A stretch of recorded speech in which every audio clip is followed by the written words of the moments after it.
Let's have it, Johnny. 2 rows from Callie Jones's desk, Mr. Burton stood over Johnny Lynn with his hand out. But I thought it was off, Mr. Burton, Johnny Lynn pleaded. I swear. Now, Mr. Burton snapped angrily. Johnny reached into his pocket and handed Mr. Burton his phone. Gee, English teacher returned to the front of the classroom. I'm so tired of all of you fooling around with these phones in class. If you want this phone back, Johnny, have one of your parents come see me. But, Johnny began to stammer, but quickly stopped when Mr. Burton furrowed his brow and glared at him. Hands under her desk, Kelly glanced at her friend, Mandy, in the back of the room and texted CSG. Chuckle, snicker, grin. A moment later, Kelly's phone vibrated. She peeked down and saw SH. Shut up. What? Kelly thought, shocked by the reply. She twisted around and gave Mandy a brief, puzzled glance. Why would she text that? Callie, Mr. Burton said sharply, is there something back there that you find interesting? Callie quickly turned around and faced forward again. Later, after the period ended, she waited for Mandy in the hallway. Why did you text me to shut up? Callie asked. Mandy scowled at her. Did not. Did too. Callie opened her phone and pointed at the screen. It came from your phone. Well, I didn't send it, okay? Mandy said. How can you say that, and you didn't even send it? Callie asked, still pointing at the text message. That's your number, and that means it came from your phone. Then the phone company's messed up because I didn't send it, Mandy insisted. Don't you see what happened to Johnny? You have to be completely stupid to text in Mr. Burton's room. She headed into her next class. Callie continued down the hall, totally annoyed with her friend. It's just so oblivious that Mandy had sent the text. Why wouldn't she just fess up? Her next class was Spanish, with Mr. Arnold. As Callie entered the room, the Spanish teacher handed her a test sheet and said, I hope you studied your vocabulary. Callie gasped. She'd forgotten all about the test. At her desk, she stared at the sheet and realized she knew hardly any of these answers. Class began. All the kids around her. They scribbled on their sheets. Callie quietly took out her phone and held it beneath her desk, where Miss Arnold could not see it. With one hand, she texted her friend David, and on the other side of the room, Caliente. A moment of silence. She felt the phone vibrate. She pretended to yawn and glanced down in her lap. The text read, Don't cheat. Callie couldn't believe it. Why were her friends being such jerks today? And it wasn't like she already was cheating. Normally she knew what caliente meant. She just wouldn't remember that at the moment. Next she tested her friend Alyssa, who was also in class, and asked her what the word meant. The text came back and read MYOB, or mind your own business. Callie felt like screaming. When she thought about it, all the time she had helped her friends on the rest of their tests, it was unbelievable. She couldn't wait until class was over. As soon as she got out into the hall, she would give David and Alyssa a piece of her mind that they would never forget. It wasn't long before class ended. Callie hadn't even bothered to finish the test. What was the point when she knew hardly any of the answers? She failed, but so what? There'd be more tests along that semester. As long as she passed the next few, she'd probably pass for the year. And, anyway, right now she's way more concerned about telling David and Alyssa a thing or two. Callie handed her a test and headed for the door, but Gina Harmoon stood in her path. Callie groaned inside.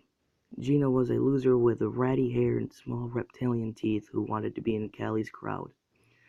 The only times Callie and her friends let Gina hang around her was when they were sent on errands to buy granola bars from the vending machine or get books they needed from the library. But today, Gina was the last person in the world Callie wanted to see. The previous week, Gina had worn the cutest, brand new pink rhinestone hoodie to school, and Kelly asked if she could borrow it for the weekend. Of course, Gina was thrilled to let Kelly wear her hoodie, even though she made her promise to be careful with it, and it had been a birthday present from her favorite aunt. Kelly wore it to Brandy Callahan's birthday party on Saturday night. Gina wasn't invited, and stupid Grant Chapman managed to spill grape juice all over it. The hoodie was completely ruined and it wasn't even Kelly's fault. It was so unfair. Now, all week, Gina had been bothering Kelly about bringing back the hoodie to school because her stupid aunt was coming to visit that weekend and would expect Gina to wear it. "Hi, Callie. I hope you remembered my hoodie," Gina asked. "Oh my gosh," Kelly pretended to gasp. "I'm so sorry. Can you believe I forgot it again?" Gina's shoulders slumped with disappointment, and the corners of her mouth turned down. "This is the fourth day in a row you've forgotten. Tomorrow's Friday, and my aunt's coming. You can't forget to bring it tomorrow. Promise?" "I totally promise." Even though she knew she might have pretended to be sick and stay home the next day just to avoid Gina. And that wouldn't be easy, since she already missed way too many days in that semester. "Gotta go to my next class. See you later." Kelly got out of the classroom and looked for Alyssa and David.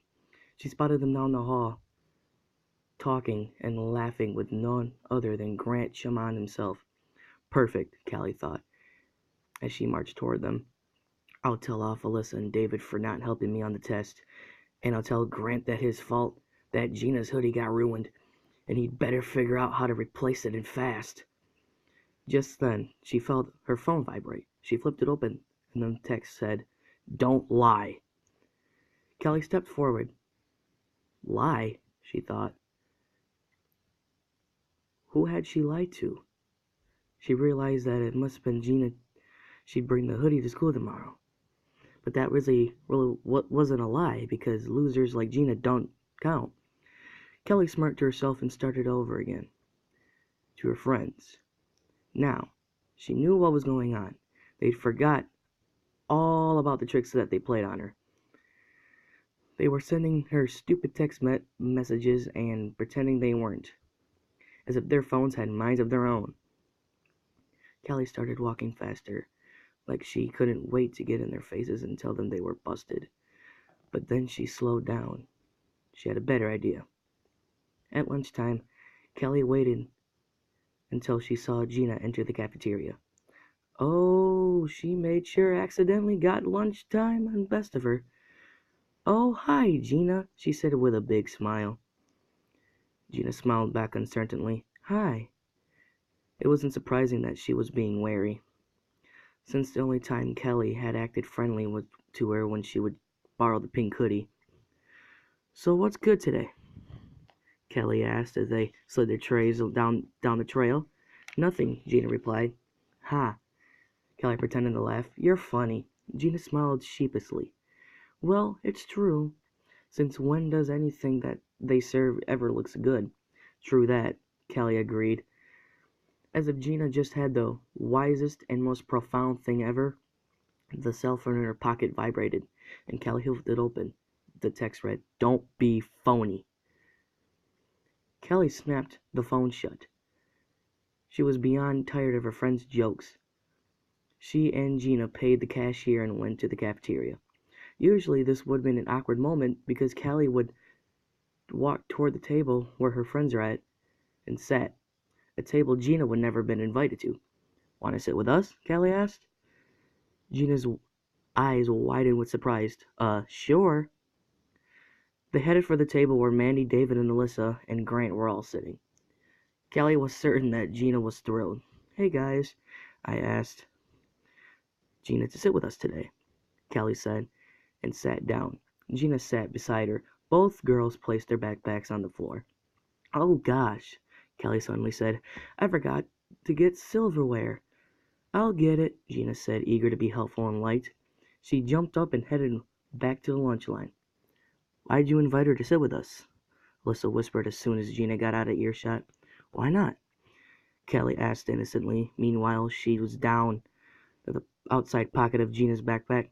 "She's the only one here who hasn't pretended to text me all day." Kelly slid her hand into her pocket of the backpack and quietly took out Gina's phone. In the meantime, she felt her own phone start to vibrate, but she didn't bother to check it. She was sure it was from one of her friends playing a trick on her. "Would you get off that already?" Mandy said, annoyed. "I told you before, I didn't text you." Callie looked at the others. "What about the rest of you?" David, Alyssa, and Grant shook their heads. Callie focused on David and Alyssa. "You guys didn't text me from the Spanish test and what caliente means?" "No," Alyssa said. David took out his phone and thumbed through his messages. He showed the list of Callie. "You didn't text me." "So you erased it," Callie said. "What does that prove?"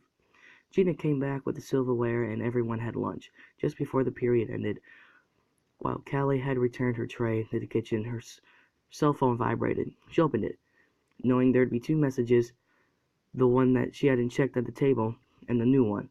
The text read, "Don't steal and don't use people." Callie rolled her eyes and she shook her head. She was really getting tired of this, as if someone had heard her. Callie's phone didn't vibrate again for the rest of the school day. Neither did Gina's, because after Callie took it, she turned it off and put it in her locker. Callie wasn't worried that Gina would discover that her phone was missing. Kids were always losing their phones. Usually if you waited a day or two, someone would just find it and call you.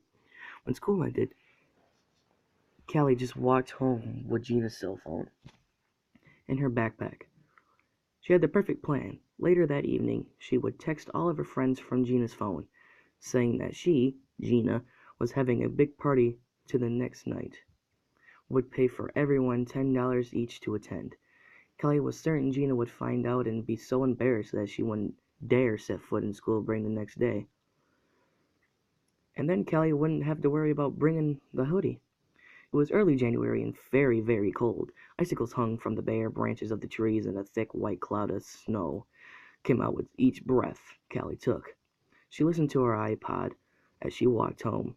The streets and sidewalks were icy, and several times she started to slip and had to catch herself from falling.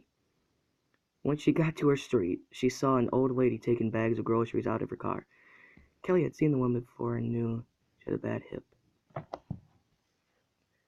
She limped and winced in pain when she walked. In these icy conditions, she had to keep one hand on her car to brace herself. Callie saw that they have to make a lot of trips to get all those groceries inside. Callie's cell phone vibrated. The message read, "Be helpful." She stopped and looked around. Somewhere nearby, her friends had been hiding in a car or a tree and giggling. They must have followed her home, but Callie didn't care. This was a stupid trick, and I got all these texts, because obviously they had nothing better to do with their time. Meanwhile, she had no intention of helping the old woman. She should have known that if she brought a lot of groceries, she'd have to make a lot of trips. Callie continued down the sidewalk. Her house was on the next block, and to get to it, she had to cross the intersection at the bottom of the hill. The intersection was always busy. She waited until the light turned green. As she stepped off the curb, the phone read, "Stop." Callie stopped. Suddenly, the loud horn blared. A huge truck barreled down the hill, hit a patch of ice and skidded right through the intersection. The truck roared past, and the wind from it ruffled Callie's coat. The blood drained from her face, and the felt lightheaded, trembling. She turned and went back to the curb. If she had not stopped to read that text message, the truck would have run her over. Still shaken, Callie looked around. One of her friends must have been seen the truck coming and sent it to her, right? But there was no one in sight. And even if they did, the truck down the hill, how would they have known that the truck would hit the ice and skid? Once it started to skid, there hadn't been nearly enough time for someone to compose and send a text. Callie felt a shiver, which wasn't by the cold. What if her friends had been telling her the truth? What if they didn't send those texts? She is sure the intersection was clear, and she crossed the street. While she continued toward home, the phone, clutched tightly in her hand, vibrated again. With trembling fingers, she read it and said, "This is your last chance. From now on, listen to what I say." "Let's have it, Johnny."